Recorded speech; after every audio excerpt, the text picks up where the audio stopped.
प्रणाम दोस्तों। स्वागत है आपका मेरे इस YouTube चैनल साहित्य सागर में। दोस्तों, आज मैं आपके लिए लेकर आई हूँ मालती जी जोशी की एक और लोकप्रिय कहानी, निर्वासित कर दी तुमने मेरी प्रीत। रात बड़े भैया का फ़ोन आया था। रूंधे गले से उन्होंने बस इतना कहा था, सुमी, दिव्या नहीं रही। बस एक वाक्य और फ़ोन चुप हो गया था। मैं भी निर्निमेष उसे देखते हुए काठ होकर रह गई थी। दिव्या नहीं रही। दिव्या जो जीवन का, सौंदर्य का, उल्लास का, उमंग का प्रतीक थी, वह नहीं रही। ये कैसे हो सकता है? सचमुच हरदम हंसती, खिलखिलाती, ठुमकती, मचलती दिव्या को मृत्यु के साथ जोड़कर देखना बड़ा कठिन लग रहा था। पर ये मजाक तो नहीं हो सकता।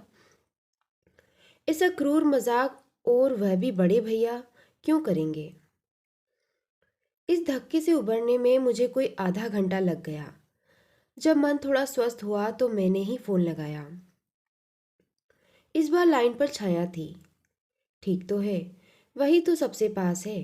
दौड़कर पहुंच गई होगी। वो भी बुरी तरह टूटी हुई थी। सुबकते हुए उसने जो बताया, उसका सार यह था कि दिव्या ने अपनी लैब की 17वीं मंजिल से छलांग लगा दी थी। उसके प्राण पखेरु तत्क्षण उड़ गए थे। अब ये पता लगाना मुश्किल है कि ये आत्महत्या है या मात्र दुर्घटना। हत्या की संभावना को भी एकदम नकारा नहीं जा सकता। ये तीनों ही संभावनाएं मेरे गले से नीचे नहीं उतर रही थी। उसने तो अपनी पसंद से ये कैरियर चुना था और अपनी पसंद के जीवन साथी के साथ सपनों के देश में बसने चली गई थी। शादी को अभी मात्र 3 साल ही हुए हैं। इतनी जल्दी कोई इतना हताश हो सकता है? और उसकी हत्या भला कोई क्यों करेगा? क्या उस जैसी निश्छल सरल लड़की से भी किसी की दुश्मनी हो सकती है? और दुर्घटना का तो सवाल ही नहीं उठता। वो तो अपने सहकर्मी से कहकर गई थी कि वह फ्रेश एयर लेने ऊपर जा रही है। फ्यूनरल कब है? कहाँ है? मैंने दबी जबान से पूछ लिया। दिव्या जैसी लड़की के फ्यूनरल की कल्पना तक सिहरा देती है, पर औपचारिकता थी, पूछना ही पड़ा। फ्यूनरल तो बुआ वहीं हो गया, यहाँ लाने लायक स्थिति नहीं थी। चित्रा और अंकित गए हैं, मैं तो। और वो चुप हो गई। समझ गई कि देवी जी फिर से उम्मीद से है। चित्रा की शादी में मिली थी, तब एक बेटी थी, दूसरी की तैयारी थी। दिव्या की शादी में देखा 2 कन्याएं हैं, तीसरे की आहट है, और अब ये चौथे की सूचना है। इस बार भी बेटी हुई तो? उस मनस्थिति में मुझे छाया पर खींच हो आई। अच्छा, मैं कल रवाना हो रही हूँ, भैया भाभी का ख्याल रखना, मैंने कहा और फोन रख दिया। फिर एक फ़ोन योगेश्वरी ट्रेवल्स को किया कि कल किसी भी गाड़ी में मेरा आगरे के लिए रिजर्वेशन करवा दें। इस उम्र में अब धक्के खाते हुए जाने की हिम्मत नहीं होती। रात में ही मैंने सूटकेस जमा कर रख दिया। कल जिस भी गाड़ी में सीट होगी निकल जाऊंगी। सब समेट कर सोने गई तो 12:30 बज रहे थे, पर मेरी आंखों में नींद का नाम नहीं था। एक मन हुआ पम्मी को फ़ोन कर लूं, पर घड़ी देखकर अपने को रोक लिया। वैसे भैया ने वहां भी फ़ोन तो कर ही दिया होगा, वो भी मेरे आगे पीछे ही पहुंचती होगी। मुंह से चाहे जैसा उल्टा सीधा बोलती रहे, पर ऐसे समय में सब कुछ भूलकर दौड़ी चली आएगी, मुझे विश्वास है। इस समय हम दोनों का वहां होना बेहद ज़रूरी था। भाभी रो रो कर बेहाल हुई जा रही होगी। भैया को सांत्वना देने वाला कोई नहीं होगा। अम्मा के बाद उस घर में संबंध थोड़े औपचारिक हो गए थे। जब तक अम्मा थी, तब तक तो मैं हर छुट्टी में घर पहुंच जाती थी, इसलिए लड़कियां भी मुझसे हिली हुई थी। खासकर दिव्या के लिए तो मैं फ्रेंड, फिलोसोफर और गाइड थी। पर अम्मा के बाद सब कुछ बदल गया। अम्मा की 13वीं पर भी मैंने भाभी को किसी से कहते सुना था, अरे, एक सास मर गई तो क्या हुआ, दूसरी तो अभी बैठी है। वे तो बेचारी खटिया से लगी थी, पर ये तो खासम खास है। अभी पता नहीं कितने दिन तक और राज करेगी। अपने स्नेह की ऐसी अवमानना देखकर मन खट्टा हो गया था। तब से मैंने घर जाना छोड़ दिया था। या तो पम्मी के यहाँ कुछ दिन चली जाती या फिर किसी यात्रा कंपनी के साथ भारत भ्रमण कर आती। भैया के यहाँ तो बस लड़कियों की शादी या सगाई में ही जाना होता था। इसलिए दिव्या की भी जो आखिरी छवि मेरे मन में अंकित थी वो नववधु की ही थी। शादी के तुरंत बाद वो तो अमेरिका चली गई थी। उसके बाद शायद एक आध बार ही आई हो। रात भर दिव्या का चेहरा मेरी आंखों के सामने घूमता रहा। उसके कई रूप याद आते रहे। यूं तो तीसरी बेटी के जन्म पर घरों में मातम छा जाता है, पर जब नर्स ने वह जापानी गुड़िया हाथों में थमाई थी तो क्षण भर को अम्मा भी अपनी हताशा भूल गई थी। वो लड़की घर भर की आंखों का तारा थी, खिलौना थी। घर और बाहर उसने इतना प्यार बटोरा था कि उस पूंजी के सहारे वह 7 जन्म जी लेती। इसलिए तो उसकी आत्महत्या की बात गले नहीं उतर रही थी। किसी तरह ठेल ठाल कर मैंने अपने को ट्रेन में चढ़ाया। अम्मा के बाद से घर जाने का उत्साह ही खत्म हो गया था। फिर भी शादी ब्याह में जाते समय उत्साह न सही, एक उत्सुकता तो रहती ही है। पर इस बार तो ये सफ़र पहाड़ सा लग रहा था। वक्त काटने के लिए मैंने पिछली यात्राओं को याद करना शुरू किया। सबसे पहले छाया की शादी याद हो आई। मैं और पम्मी करीब करीब साथ ही पहुंचे थे। शादी में अभी 4-5 दिन बाकी थे, पर घर अभी से गोदाम बन गया था। पीछे वाला बरामदा तो बोरियों से अटा पड़ा था। कमरों में बिखरा हुआ सामान भी अपने लिए मुनासिब जगह तलाश रहा था। हमें लगा कि इस महासागर में अगर हमारी अटैचियां खो गई तो ढूंढे नहीं मिलेगी।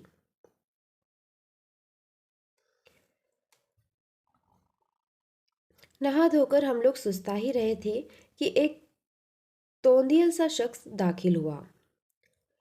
आंटी, आपकी लिस्ट के अनुसार सारा सामान भिजवा दिया था, मिला लिया था। बाकी सामान तो आ गया, पर शायद बासमती का कट्टा नहीं पहुंचा। आप क्या पंगत में बासमती परोसेंगी आंटी जी? गोल्डन सेला चलने दीजिए ना, आजकल सब जगह रिसेप्शन में यही चलता है। मुकुंद, पंगत में जो तुम्हारा जी चाहे बनवाना। मैं तो घर के लिए मंगवा रही थी। अब साल भर तीज त्योहार चलते रहेंगे। दामाद का समधियों का आना जाना लगा ही रहेगा। उन्हें क्या सेला चावल खिलाऊंगी? अभी ले आऊं या बाद में लाने से चलेगा? बाद में ले आना। अभी ले आते तो लगे हाथ साफ सूफ करके गोलियां डाल के रख देती। जी अच्छा, कहकर जब वह मुकुंद नामक प्राणी चला गया, तब मैंने पूछा, आजकल गोपाल दास के यहाँ से सामान नहीं आता क्या, या कि यह उन्हीं का आदमी है? क्या बात करती हो? भाभी झल्लाई। ये तो इनका स्टूडेंट है, फाइनल में है, इंग्लिश में एमए कर रहा है। पम्मी चिहुकी। मुझे तो यकीन ही नहीं आ रहा। मुझे तो लगा जैसे सीधे किराने की दुकान से उठकर चला आ रहा हो। उसकी दुकान है, शहर का सबसे बड़ा किराना मर्चेंट है उसका बाप। मुझसे बोला कि इस बार छाया दीदी की शादी का सामान हमारे यहाँ से लीजिए। हमने कहा ठीक है, हमें क्या, कहीं भी पैसे देने हैं, वहाँ ना दिए यहाँ दे दिए। ये पैसे देंगी, पम्मी फुसफुसाई। मैंने बड़ी मुश्किल से चिकोटी काटकर उसे चुप किया। फिर विषय बदलने की गरज से भाभी से कहा, हमें होने वाले दामाद की फोटो तो दिखाइए। हमने सुना है कि वे भी भैया के स्टूडेंट थे। हाँ, पिछले साल ही तो फाइनल किया है, गोल्ड मेडल मिला था। अच्छा, अब पीएचडी कर रहे हैं, मुरादाबाद में लेक्चरर हैं। भाभी फोटो लेने भीतर चली गई तो पम्मी ने कहा, कन्यादान के लिए गोल्ड मेडल की वर दक्षिणा सौदा कोई बुरा नहीं है, क्यों दीदी? तुम थोड़ी देर चुप नहीं रह सकती क्या? चुप कैसे रहूं दीदी? मुझे तो ये चिंता खाए जा रही है कि इस साल अगर इस मोटूमल की पोजीशन आ गई तो बेचारी चित्रा की जिंदगी तबाह हो जाएगी। पम्मी की बात पर हंसी भी आई और गुस्सा भी। अच्छा हुआ भाभी फोटो लेकर प्रकट हो गई। बात वहीं दब गई।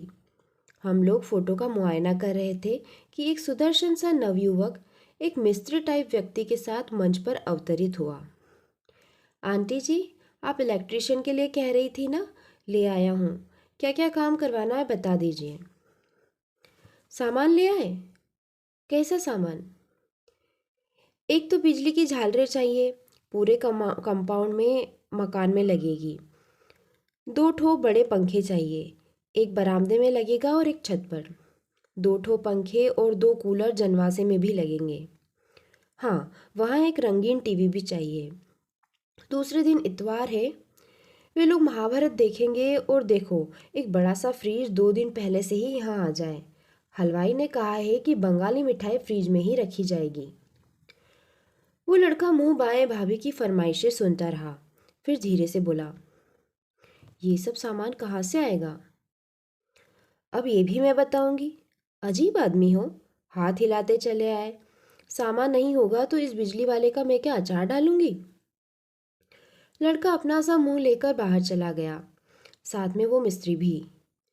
पम्मी एकदम पूछ बैठी, भाभी क्या ये भी स्टूडेंट है? हाँ, क्यों?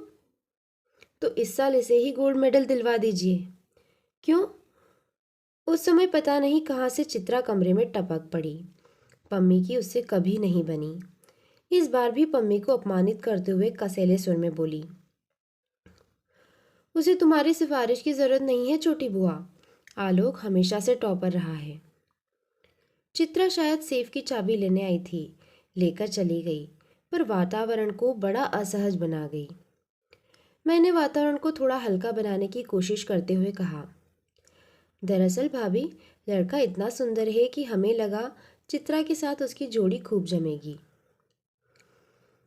अरे, सुंदर है तो क्या सिर पर बिठा लें? भाभी ने हिकारत से कहा, न जात का न बिरादरी का। वैसे भी चित्रा के लिए तो हम कोई डॉक्टर या इंजीनियर ही ढूंढेंगे। वो तो छाया का रंग थोड़ा दबा हुआ था तो हमने सोचा चलो प्रोफेसर ही सही। हाँ, सो तो है। प्रोफेसर को तो कैसी भी बीवी चल जाती है। पम्मी किसी तरह बाज नहीं आ रही थी। मैंने उसे ज़बरदस्ती उठाते हुए कहा, चल थोड़ा लॉन में घूम लेते हैं। बैठे बैठे पाँव अकड़ गए हैं। अब तो धूप भी कम हो गई है। बाहर आते ही मैंने उसे आड़े हाथों लिया। तुम्हारी जबान पर क्या कांटे हो गए हैं जो एक भी बात सीधी नहीं निकलती? कुछ भी कहने से कम मेरा तो ख्याल किया करो। तुम्हारे पास तो अपना घर परिवार है, मुझे तो रिटायर होकर इन्हीं लोगों के पास आना है। कोई ज़रूरी है? मेरे यहाँ भी तो आ सकती हो। बहुत संकोच हो रहा हो तो अपनी सारी जमा पूंजी मेरे छोटे के नाम कर देना, मैं बिल्कुल मना नहीं करूँगी। मैं कोई माकूल सा जवाब सोच ही रही थी कि उसने कहा, दीदी उधर फाटक पर देखो। मैंने देखा। आलोक नामक वह शख्स अपने स्कूटर पर अब भी बैठा हुआ सड़क ताक रहा था। कमाल है, इतनी लताड़ खाने के बाद भी जनाब अब भी जमे हुए हैं। गोल्ड मेडल का सवाल है दीदी, शायद मिस्त्री को भेजकर सामान मंगवाया होगा। पर इस बार पम्मी का अंदाज गलत साबित हो गया था।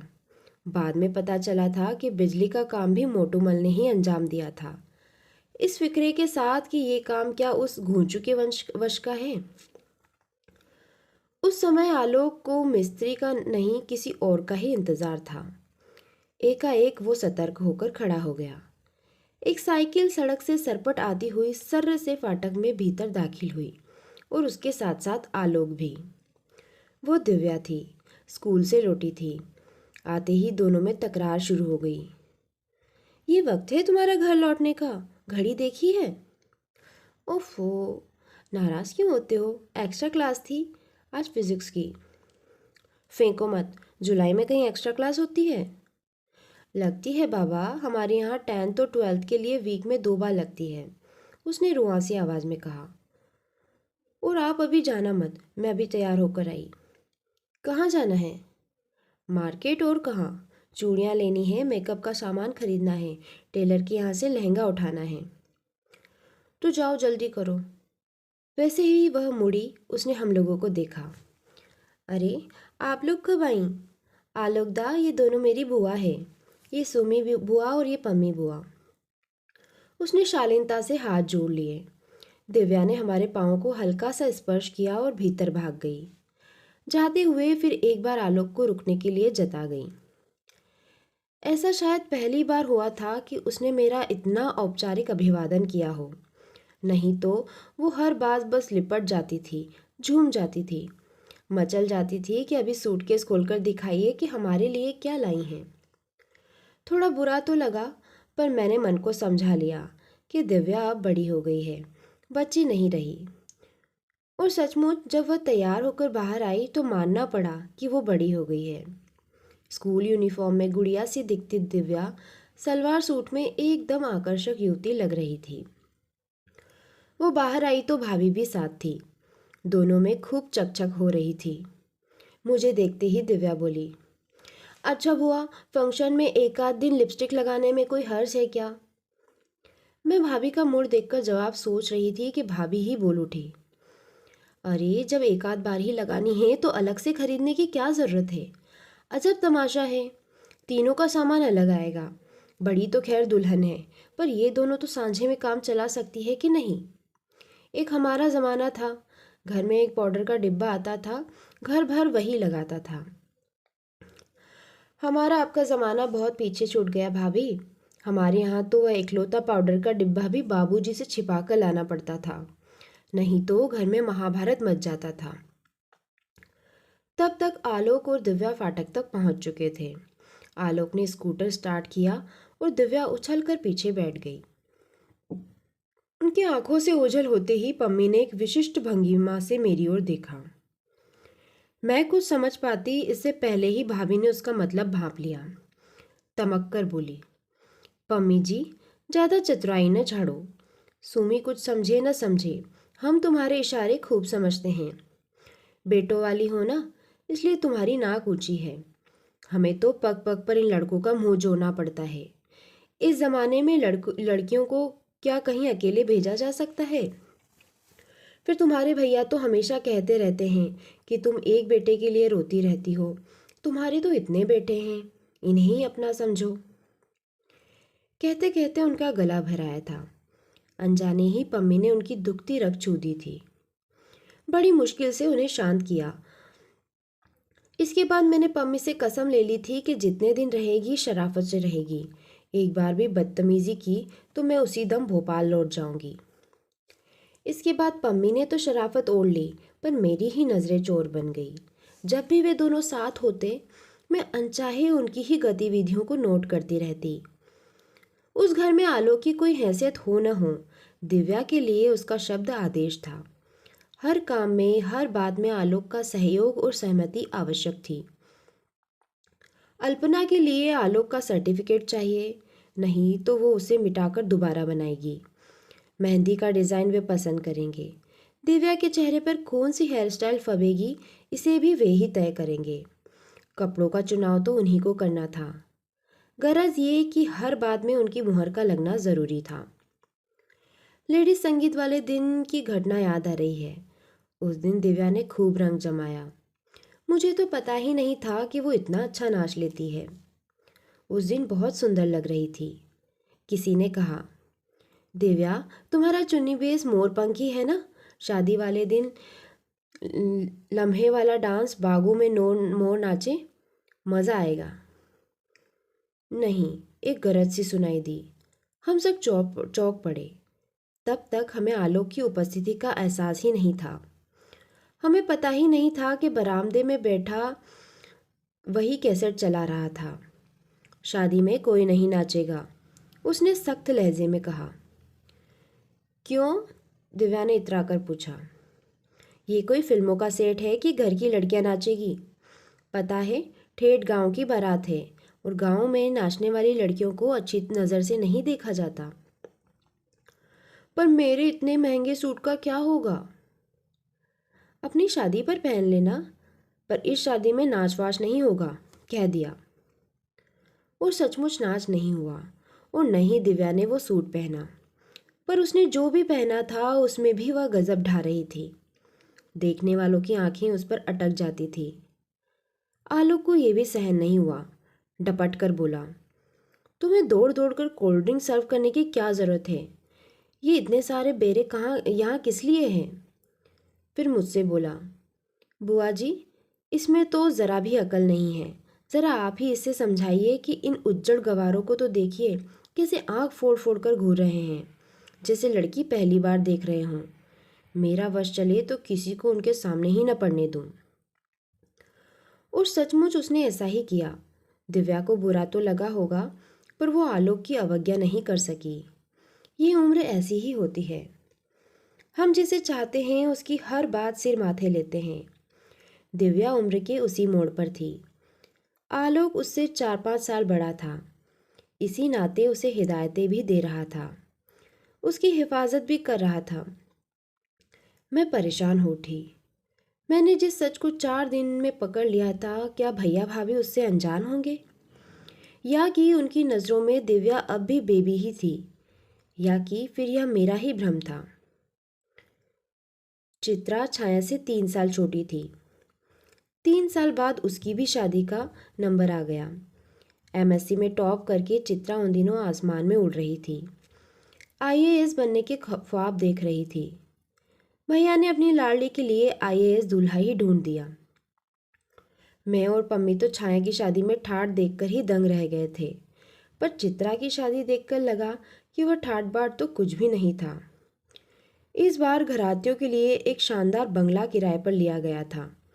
बारातियों का इंतज़ाम तो 3 स्टार होटल में था। दहेज का सामान देखकर तो आंखें चकाचौंध हो गई। सब कुछ इम्पोर्टेड था। 30 तोला सोना और चांदी के बर्तनों का पूरा सेट। साड़ी कोई भी 2000 से कम की नहीं होगी। पिछली बार की तरह इस बार भी हम विस्मय विमुग्ध थे। क्या सचमुच भैया की इतनी हैसियत है? लेकिन इस शाही सरंजाम के बावजूद बारातियों के मिजाज नहीं मिल रहे थे। बार बार शिकायतें आ रही थी। रूम सर्विस ठीक नहीं है, एसी काम नहीं कर रहा, कमरों में कलर टीवी नहीं है, फ़ोन पर एसटीडी सुविधा नहीं है। भैया बार बार फ़ोन पर गिड़गिड़ाए जा रहे थे। सर, मैंने तो शहर का सबसे पॉश होटल आपके लिए बुक करवाया है, इससे अधिक मैं क्या कर सकता हूँ? अपने धीर गंभीर विद्वान और रोब दाब वाले भाई को इस तरह गिड़गिड़ाते देखना बड़ा बुरा लग रहा था। उधर होटल वाले बारातियों की बदतमीजियों की शिकायत किए जा रहे थे। भैया अजीब पसोपेश में थे। उन लोगों की बदतमीजी का प्रमाण तो द्वाराचार के समय ही मिल गया था। नाचते नाचते 3 घंटे तो उन लोगों ने रास्ते में ही लगा दिए। भैया के सारे गणमान्य अतिथि भाभी के हाथ में लिफाफा थमाकर बिना खाए पिए ही चले गए। अपनी बेटी के लिए भैया ने हीरे जैसा दामाद ढूंढा था, पर उसका प्रदर्शन करने की तमन्ना अधूरी ही रह गई। बाद में लगा कि अच्छा ही हुआ जो सब लोग जल्दी चले गए। बात का नज़ारा ज़रा भी देखने लायक नहीं था। सब लोग, खासकर लड़के, नशे में धुत थे। वे लोग अश्लील गाने गा रहे थे, भद्दी फब्तियाँ कस रहे थे।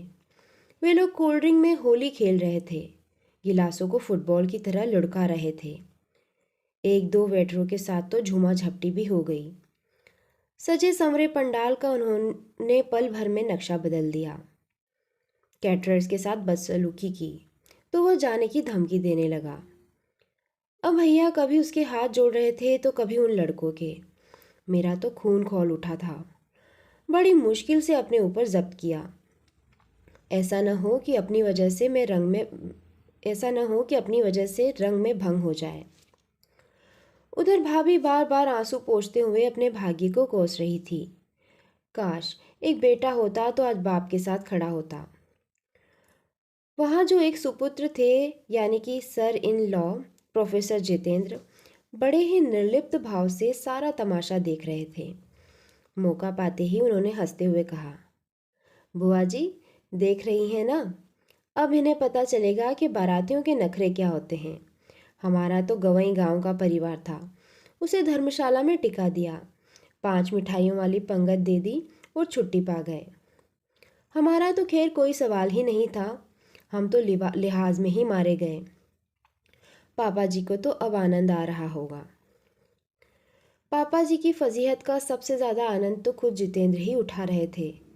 सब कुछ देखकर उन्हें बड़ा आसुरी संतोष मिल रहा था।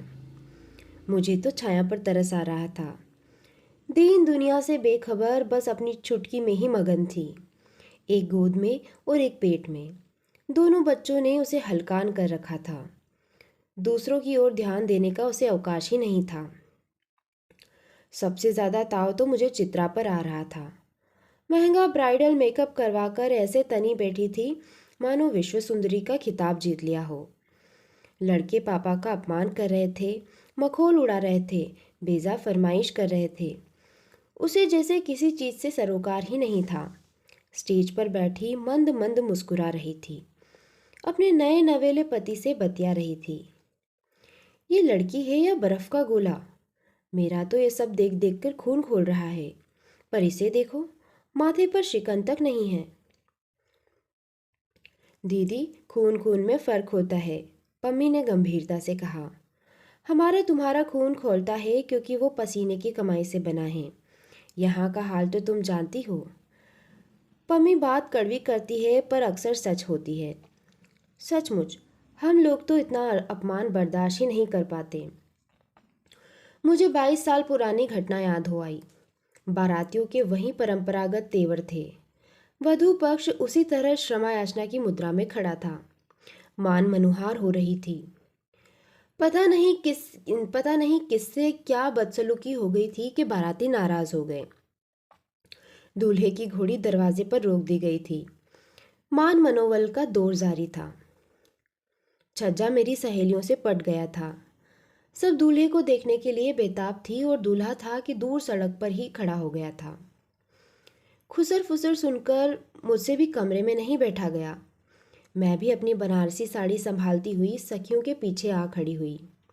ऊपर से देखा, बाबूजी, भैया, चाचा जी सबके सब हाथ जोड़कर प्रार्थना किए जा रहे हैं और सामने वाले तनी हुई मुद्रा में खड़े हैं। मेरा तो जैसे खून उबलने लगा, कनपटियां फड़कने लगी। तभी सुना, कोई सिरफिरा बिगड़ेल नौजवान बाबूजी से कह रहा है, ए मास्टर, अपनी औकात में रहो, ज़्यादा लप्पन छप्पन की ज़रूरत नहीं है। ये सुनना था कि मुझे तो जैसे आग लग गई। मैं दनादन सीढ़ियाँ फलांगती नीचे उतर गई। बीच मंडप में आकर मैंने ऐलान किया, बाबूजी, इन लोगों को विदा कर दीजिए, ये शादी नहीं हो सकती। सब लोग एकदम सन्न रह गए। अम्मा तो बेहोशी हो गई। अब भैया, भाभी, चाचा सब मुझे समझाने में जुट गए। बाबूजी ने भी कहा, बेटा, ये कोई अनोखी बात नहीं है, ऐसा तो होता ही रहता है। हिंदुस्तान में हर बाराती अपने को राजा समझता है और बेटी का बाप दुनिया का सबसे निरीह और असहाय प्राणी। उसे इन जिल्लतों से गुजरना ही पड़ता है। पर तू इतनी सी बात के लिए अपनी जिंदगी तबाह न कर। नहीं बाबूजी, ये मेरे लिए इतनी सी बात नहीं है। ऐसे संस्कारहीन परिवार में मेरा गुजारा नहीं हो सकता। इससे तो मैं कुंवारी ही भली हूँ। लिहाजा बारात बेरंग लौट गई थी। हिंदुस्तान में जिस लड़की के घर से बारात लौट जाती है, उसकी शादी फिर आसानी से नहीं हो पाती। मेरी भी नहीं हो पाई। बाबूजी को जिंदगी भर इसका मलाल रहा। भैया भाभी को तो अच्छा बहाना मिल गया। उन्होंने तो ये कहकर पल्ला झाड़ लिया कि अब हम पम्मी की शादी का भी जोखिम नहीं लेंगे, बेकार में जगहसाई होती है। पम्मी ने भी किसी को जहमत नहीं दी, किसी के एहसान नहीं लिए। उसने खुद अपना पति चुन लिया और मंदिर में फेरे ले लिए। घर वालों को बाद में सूचना दे दी। उसे गर्व है कि उसके लिए न किसी ने जूते चटकाए, न किसी के पैर पूजे। पिछली पीढ़ी की लड़कियां थी हम, फिर भी इतना साहस कर सकी। और ये तथाकथित आधुनिकाएं, एक केवल दिव्या ही थी जो छाया की तरह पापा के साथ लगी हुई थी। उसे देखकर लड़के और बहक रहे थे, पर वो अपना संयम बनाए हुए थी। उत्तेजना से कई बार उसका चेहरा लाल हो जाता था, माथे की नसें तन जाती थी, पर उसने अपनी गरिमा बनाए रखी, जिससे अभद्रता अपने आप लज्जित होती रही। उसे चिंता थी तो पापा के बीपी की, इसलिए वो उन्हें यथासंभव तनाव मुक्त रखने का प्रयास कर रही थी। सच, इन 2-3 सालों में वो कितनी परिपक्व हो गई थी। मुझे अनायास आलोक की याद हो आई। वो होता तो क्या दिव्या को इन भेड़ियों के बीच जाने देता? अगर वो होता तो जितेंद्र की तरह खड़े खड़े तमाशा नहीं देखता। एक ढाल की तरह, अंगरक्षक की तरह दिव्या के साथ होता। उसका साथ होना ही लोगों पर रौब डालने के लिए काफ़ी होता। बिना किसी बड़ी दुर्घटना के जब खाना पीना समाप्त हो गया तो सबने चैन की सांस ली। थोड़ी सी फिर फुर्सत मिली तो मैंने दिव्या से पूछा, तुम्हारे आलोकदा नजर नहीं आए? वे तो कब के पास होकर चले गए। उन्हें निमंत्रण नहीं दिया? पापा के इतने सारे स्टूडेंट हैं, किस किस को निमंत्रण देंगे? फिर आलोकदा को तो पता भी पास नहीं है। उन्होंने कभी संपर्क करने की कोशिश ही नहीं की। मैंने पैनी नज़रों से उसकी आंखों में झांक कर देखा, चेहरा पढ़ने की कोशिश की, पर मुझे वहाँ कुछ नहीं मिला। क्या बचपन के साथ बचपन का प्यार भी हवा हो गया, या कि वहाँ ऐसा कुछ था ही नहीं? दिव्या जब किसी काम से उठकर चली गई तो छाया ने अपनी छुटकी को थपकते हुए कहा, एक बात बताऊं बुआ, किसी से कहोगी तो नहीं? पम्मी बुआ से तो बिल्कुल भी नहीं। नहीं कहूँगी, किसी से भी नहीं कहूँगी। बताओ क्या बात है? अगर चाहते तो आलोक को भी बुला सकते थे। पते की कोई समस्या नहीं थी, यहीं का तो है वो। कोई भी घर से पता ले आता, पर जानबूझकर नहीं बुलाया। क्यों? आपको पता है उसने क्या किया? क्या किया? अरे ये लड़के होते ही ऐसे हैं, उंगली दो तो पहुंचा ही पकड़ लेते हैं। मतलब? अरे बड़ा भाई जानकर दिव्या थोड़ा हंस बोल लेती थी। जनाब पता नहीं क्या समझ बैठे, जाते हुए पापा से दिव्या का हाथ ही मांग बैठे। फिर? फिर क्या? मम्मी ने ऐसा फटकारा कि बच्चों जिंदगी भर याद रखेंगे। दिव्या ने क्या कहा? वो क्या कहेगी? उसे तो हमने भनक तक नहीं लगने दी। बेचारी गले गले तक पीएमटी की पढ़ाई में डूबी हुई थी। उसे डिस्टर्ब करने की तो कोई तुक ही नहीं था। उसका कैरियर चौपट हो जाता। अच्छा ही हुआ कि मैंने उसे यह नहीं बताया कि आलोक का नया पता मुझे मालूम है। अभी साल भर पहले की तो बात है। केमिस्ट्री का प्रैक्टिकल लेने में एक कस्बे में गई थी। आजकल हर कहीं कॉलेज खुल गए हैं। छोटा सा कस्बा था। कॉलेज की छोटी सी इमारत थी। पता चला यहाँ तीनों फैकल्टी है। लो क्लासेस रातों में लगती है। जैसे ही भीतर प्रविष्ट हुई, एक गोरे चिट्टे युवक ने आकर प्रणाम किया। बुआ जी पहचाना? क्षण भर सोचकर मैंने कहा, आलोक हो ना? चलिए पहचान तो लिया। तुम यहाँ क्या कर रहे हो? जी हिस्ट्री में एमए कर रहा हूँ। हिस्ट्री में? क्यों? जी अंग्रेजी ने तो गोल्ड मेडल मिला नहीं, सोचा हिस्ट्री में ट्राई कर लेते हैं। वैसे आईएएस की तैयारी भी कर रहा हूँ। लोग सोचते हैं कि उसमें हिस्ट्री बड़े काम आती है, तो मैंने सोचा। अरे तो उसके लिए शहर में रहकर कोचिंग लो ना, यहाँ क्यों पढ़े हो? यहाँ एक हायर सेकेंडरी स्कूल में जॉब ले लिया है। सुबह कॉलेज में पढ़ता हूँ, दोपहर स्कूल में पढ़ाता हूँ। थोड़ा पैसा जमा कर लूँ फिर कोचिंग के लिए दिल्ली चला जाऊँगा। मुझे उसकी आर्थिक स्थिति के बारे में ठीक ज्ञान नहीं था, इसलिए मैंने ज़्यादा कुरेदना ठीक नहीं समझा। फिर उसी ने पूछा, आप यहाँ कब तक हैं? बस आज भर को। सुना है वापसी की गाड़ी रात में मिलेगी। तो फिर ठीक है, शाम को आता हूँ। कुछ देर मेरे कमरे में आराम कर लीजिएगा, फिर थोड़ा घुमा लाऊंगा। रात को ट्रेन पर भी चढ़ा दूंगा। मैंने उसका निमंत्रण सहर्ष स्वीकार कर लिया। उसे देखकर मुझे इतनी खुशी हुई थी कि मुझे स्वयं आश्चर्य हो रहा था। सच तो यह है कि अजनबी शहर में एक भी चेहरा जाना पहचाना मिल जाए तो बड़ा सुकून मिलता है। कॉलेज वालों को उसने मेरे आतिथ्य का मौका ही नहीं दिया। स्कूटर पर बिठाकर सीधे अपने कमरे पर ले गया। वहाँ नाश्ते का, चाय का पूरा सरंजाम था। फ्रेश होने के बाद चाय पीते हुए मैंने बातों का सिलसिला शुरू किया। दिव्या का मेडिकल में हो गया है, तुम्हें पता तो होगा? अच्छा, कहाँ हुआ है? जबलपुर में। कमाल है, ये दूसरा साल चल रहा है और तुम्हें पता भी नहीं। तुम तो उसके गुरु हुआ करते थे ना? अरे काहे का गुरु, वो तो एक बेगार थी जो मैं ढो रहा था। आंटी जी तो हर किसी को कुछ न कुछ काम लेने में माहिर थी। मैंने बीएससी किया था, इसलिए दिव्या की कोचिंग मेरे गले पड़ गई। ये बात तो तुम ठीक कहते हो। हमारी भाभी इस मामले में बड़ी उस्ताद है। उन्हें डर भी नहीं लगता। घर में 3-3 जवान लड़कियां हैं, फिर भी लड़कों का जमघट लगा रहता है। पता नहीं भैया को ये सब कैसे अच्छा लगता है। पता है, एक ज़माने में वे इतने स्ट्रिक्ट हुआ करते थे कि हमारे लिए उनके दोस्तों के सामने निकलना तक मना था। पानी भी देना होता था तो दरवाजे के भीतर से ट्रे पकड़ आते थे। सर को तो शायद अब भी ये सब अच्छा नहीं लगता। दबी जबान में कहते भी हैं कि बच्चों को पढ़ने लिखने दो, क्यों अटकाट कर रखती हो। पर आंटी कहाँ मानती है। कहती है हर जगह तो मैं लड़कियों को नहीं भेज सकती, कुछ काम तो लड़कों के ही करने के होते हैं। भाभी के पास यही एक हथियार तो है जिसके बल पर वे भैया को चुप करा देती है।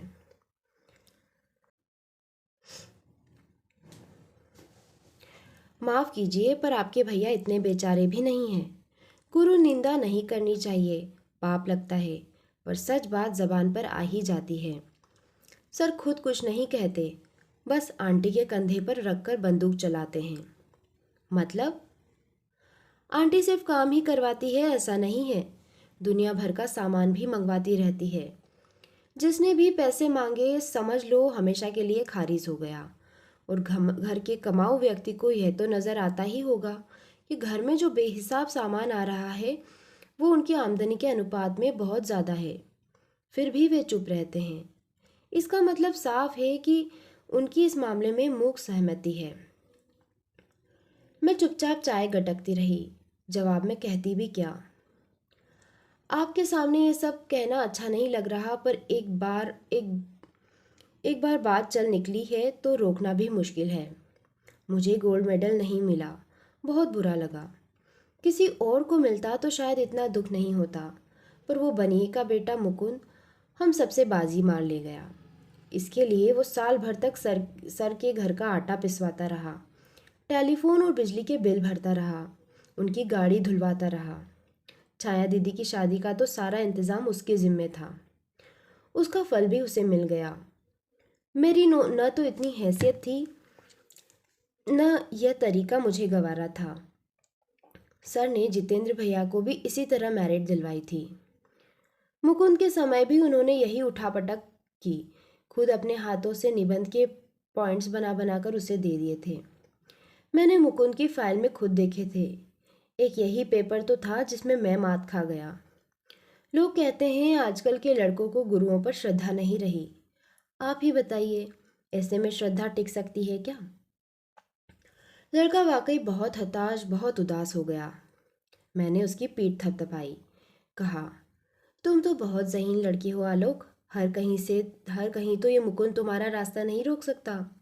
देखना, एक दिन तुम उससे बहुत आगे निकल जाओगे। वो तुम्हारी छाया भी छू नहीं पाएगा। वो फीकी सी हंसी हंस दिया। अब लगता है वह लड़का कितना शालीन, कितना सुसंस्कृत है। उसने सिर्फ अपने गोल्ड मेडल की बात की थी। दिव्या का दर्द वह साफ छिपा गया था। दिव्या की शादी का निमंत्रण बिना किसी पूर्व सूचना के फ़ोन पर ही मिला था। वहां पहुंचकर देखा, निमंत्रण जितना औपचारिक था शादी का कार्यक्रम उसके अनुरूप ही था। मैं एक दिन पहले पहुंची थी, फिर भी घर में ज़रा भी चहल पहल नहीं थी।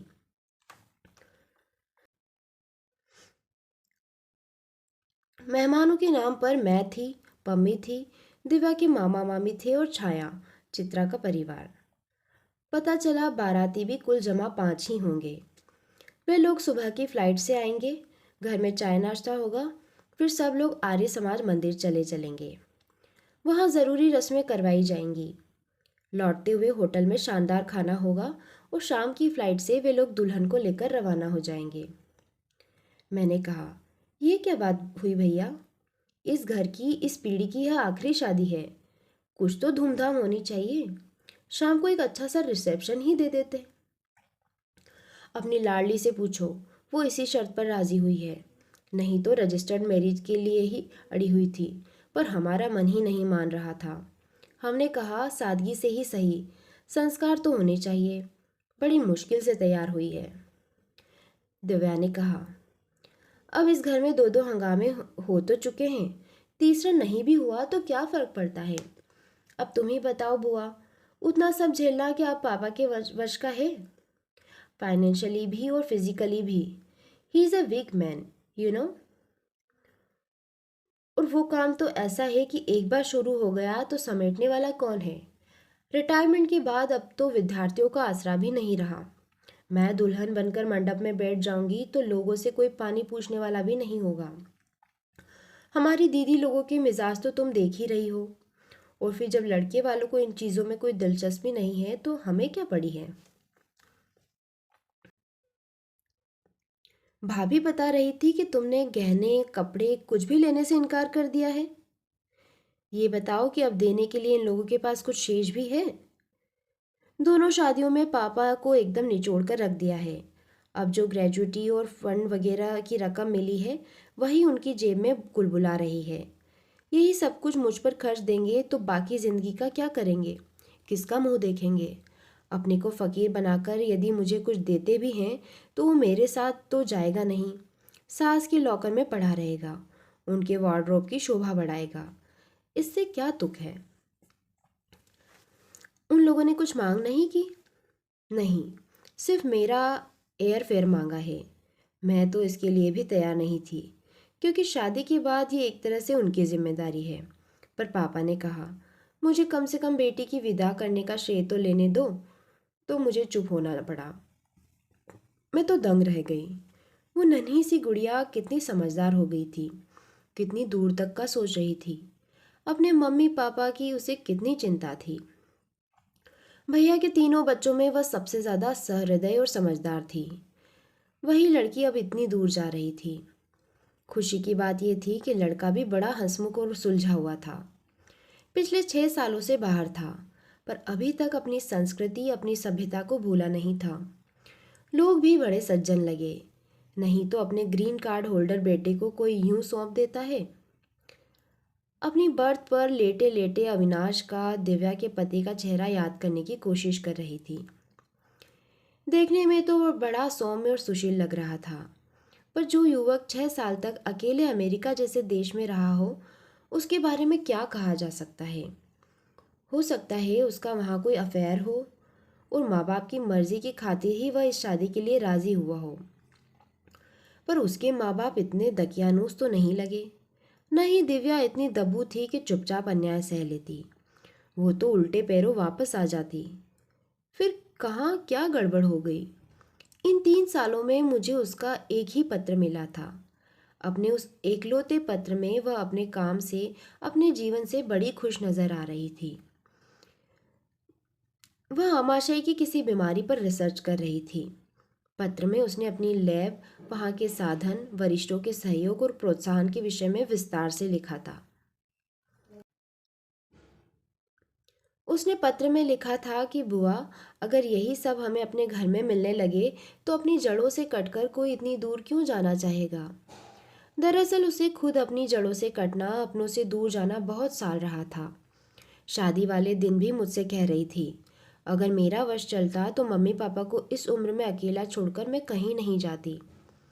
तब मैंने ही उसको दिलासा दिया था, पागल, आजकल घर में रहता कौन है। लड़का हो या लड़की, सब बाहर भागते हैं।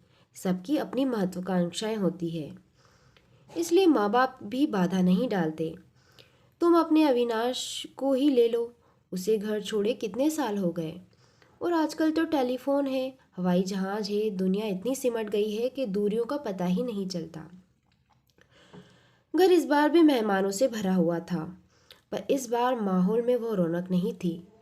पूरे वातावरण में एक उदासी घुली हुई थी। पूरे वातावरण में एक उदासी घुल गई थी। भैया एकदम टूट गए थे। दुख की इस घड़ी में वह एकदम अकेले पड़ गए थे।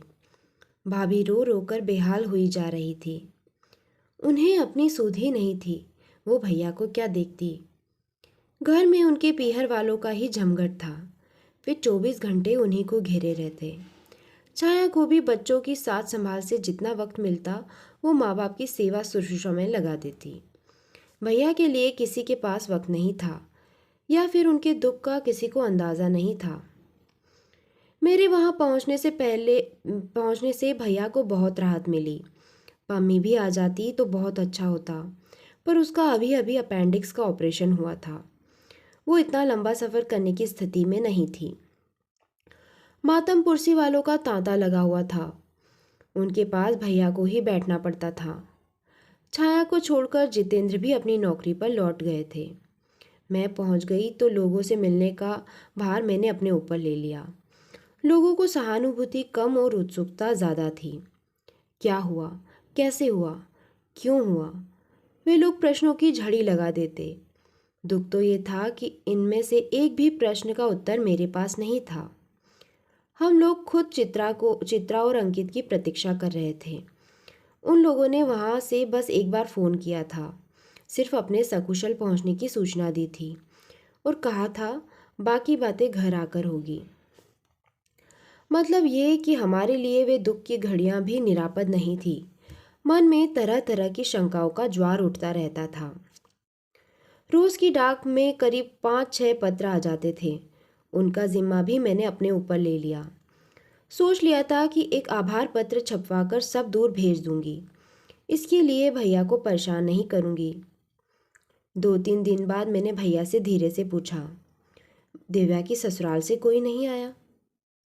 वे लोग क्यों आएंगे? क्यों? अगर यह हादसा अविनाश के साथ होता तो आप जाते कि नहीं? छाया बतला रही थी कि उन लोगों ने तो अब तक एक फ़ोन भी नहीं किया। कहाँ किया? डिटेल्स जानने के लिए मैंने एक ही बार लगाया था तो किसी ने ढंग से बात भी नहीं की। अच्छा, ऐसी भी क्या नाराज़गी है? नाराज़गी तो है। क्यों?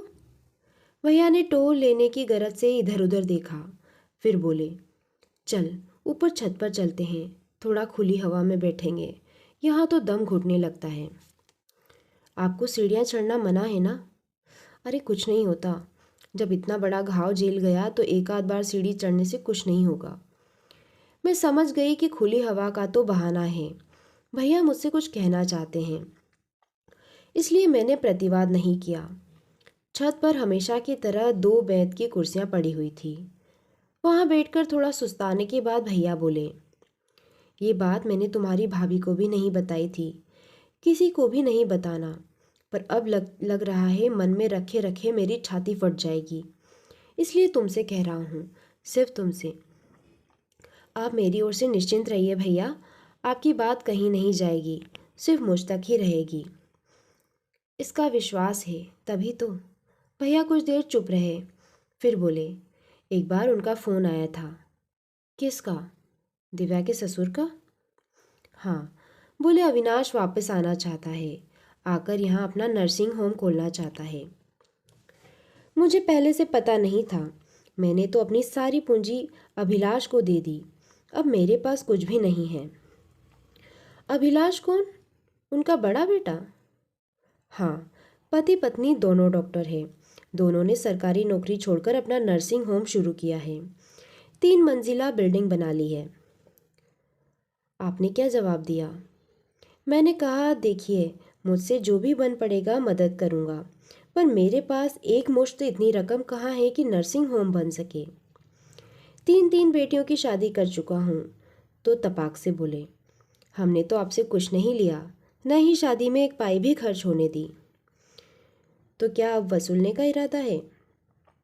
मैंने उनसे कहा कि यह आपका बड़प्पन है कि आपने इतनी सादगी से शादी की, पर मेरे पास हार्ड केस सचमुच बहुत कम है, नाम मात्र को है। तो बोले, आपके पास इतना बड़ा मकान तो है, इसे बेच दीजिए।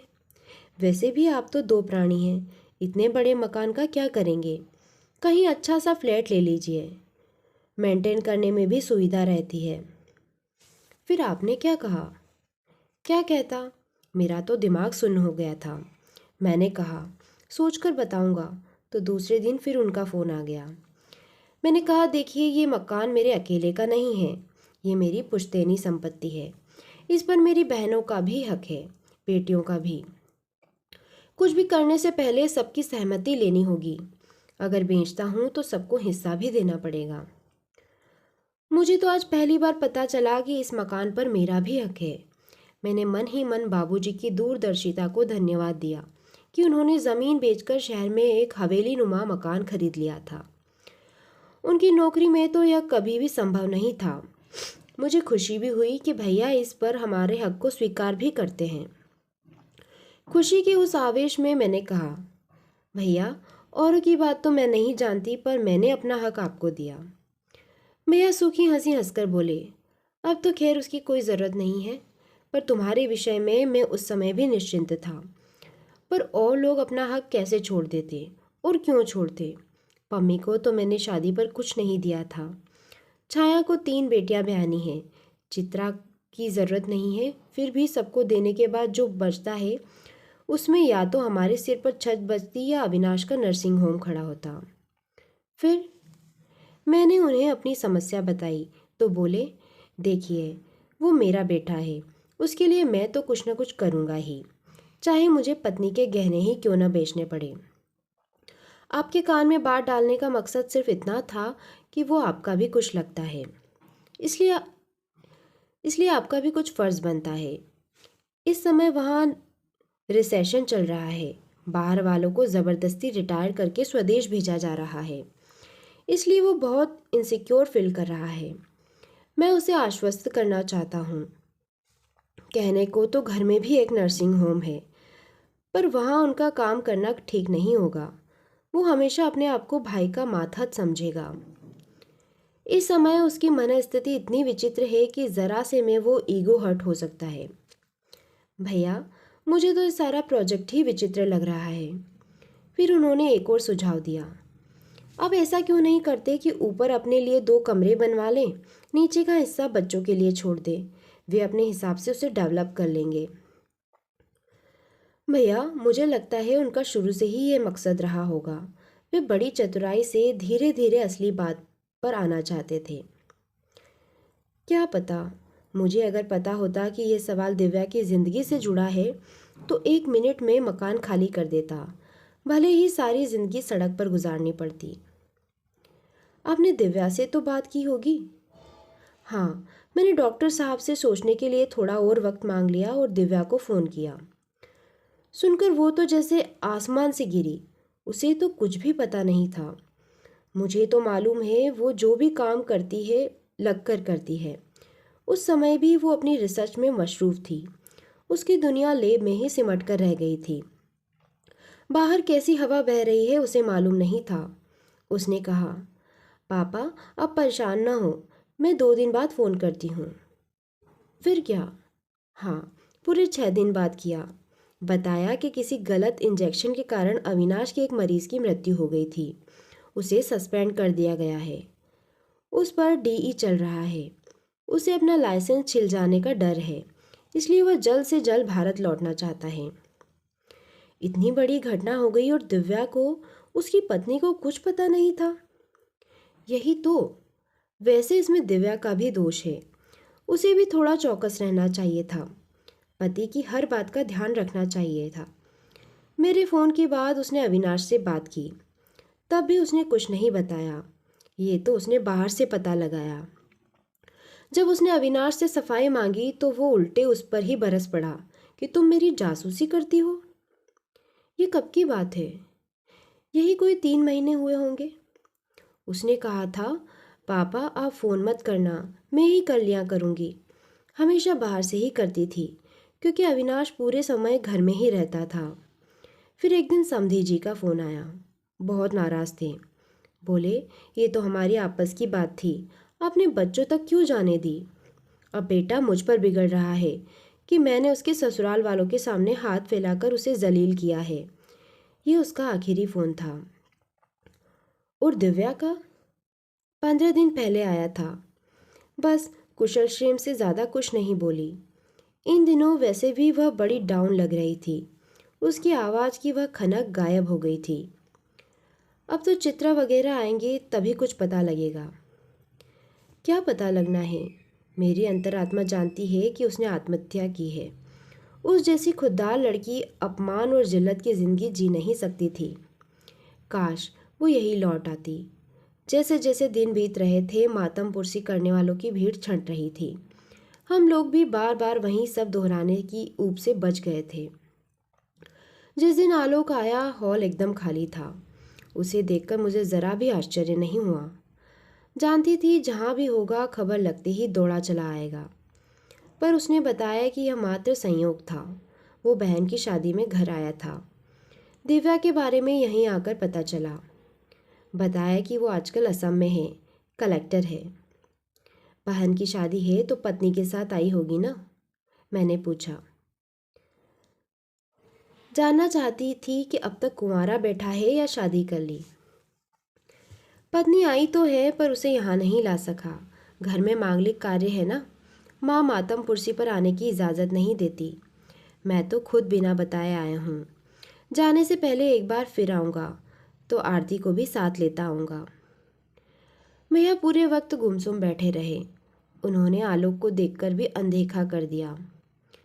मैं भी पूरे वक्त बात कर रही थी, पर अंदर से मुझे बहुत अटपटा लग रहा था। ऐसी भी क्या नाराज़गी?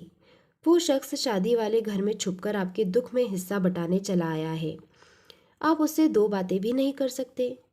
कुछ नहीं तो हालचाल ही पूछ लेते। मैं ही एक तरह से अपराध बोध से ग्रसित हो गई। जानबूझकर उसे छोड़ने गेट तक गई। मैंने कहा, आलोक, भैया के बर्ताव का बुरा मत मानना प्लीज़। अभी तो इस धक्के से उबर नहीं पाए हैं। दरअसल ये आघात ही इतना ज़बरदस्त है कि हम सबकी सम्मति कुंठित हो गई है। फिर वे तो उसके पिता हैं। वो कुछ क्षण मुझे एकटक देखता रहा, फिर बड़े ही तरल स्वर में बोला, बुआ जी, आपका तो इतना बड़ा परिवार है। आप हैं, दीदी लोग हैं, सर हैं। क्या आप में से कोई ऐसा नहीं था जिससे वह मन की बात कह सकती? संकट के समय जिस पर भरोसा कर सकती? उसका इस तरह चुपचाप चले जाना क्या ज़रूरी था? और बात करते करते उसकी आंखें छलछला आई थी। कस्बे की उस शाम अपने रिजल्ट के बारे में बोलते हुए वह अपनी इस चोट को, इस दर्द को छिपा गया था। पर आज उसने ऐसा कोई प्रयास नहीं किया। भीतर आकर देखा, दोनों मुट्ठियां छाती पर कसे हुए भैया निस्पंद बैठे हैं। मैं तो एकदम घबरा गई। क्या हुआ भैया? तबीयत तो ठीक है ना? कुछ नहीं रे, इस लड़के को देखकर छाती में एक बगोला सा उठा था, उसी को दबा रहा हूँ। मैं आश्चर्य से उन्हें देखती रही। कितना सुंदर लड़का, कितना होनहार, कितना सुशील। दिव्या पर जान छिड़कता था। अगर शादी हो जाती तो उसे देवी बनाकर पूजता। उस दिन उसकी बात रख ली होती तो दिव्या आज हमारे बीच होती। पराए देश में अजनबी लोगों के बीच यूं छटपटाकर प्राण न दे देती। पर क्या करूं, तुम्हारी भाभी को यह सब रास ही नहीं आया। उत्तर में मौन ही बनी रही मैं। इसके बाद कहने को था ही क्या। दोस्तों, कहानी यहीं समाप्त होती है। कहानी आपको कैसी लगी मुझे कमेंट बॉक्स में लिखकर ज़रूर भेजना। और मेरे द्वारा सुनाई गई कहानियाँ अगर आपको पसंद आ रही है तो प्लीज़ मेरे वीडियोस को लाइक कीजिएगा तथा अपने दोस्तों तथा परिचितों में शेयर भी कीजिएगा। आपका बहुत बहुत धन्यवाद।